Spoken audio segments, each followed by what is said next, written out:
warbaahinta caalamka ayaa si weyn uga faallootay xadhigga wariye Cabdimaalik Muuse Coldoon oo dhowaan maxkamadda gobolka Maroodijeex ee Hargeysa ay ku xukuntay 2 sano oo xabsi ah.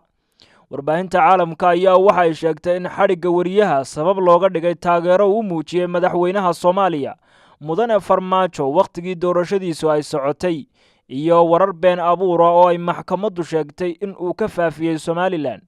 warbaahinta caalamka ee sida weyn wax uga qortay xadhigga wariyaha oo gaadhaysa ku dhowaad 100 jariiradood oo caalamka oo dhan laga akhristo ayaa waxaa ka mid ahaa wakaaladda wararka AP, Reuters, Al Jazeera, Daily Mail, Fox News, ABC News, Independent iyo weliba New York Times.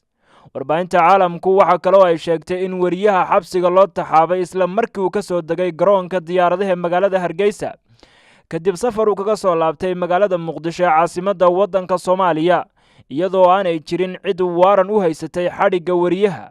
wariye Cabdimaalik Muuse Coldoon ayaa haatan ku dhowaad 3 bilood waxa uu ku xidhan yahay xabsiga weyn ee magaalada Hargeysa iyadoo wariye Coldoon uu noqonayo wariyihii ugu horreeyay ee Somaliland gudaheeda lagu xukumo muddo 2 sannadood oo xabsi ah. Khalid Foodadi, Saab TV, Hargeysa.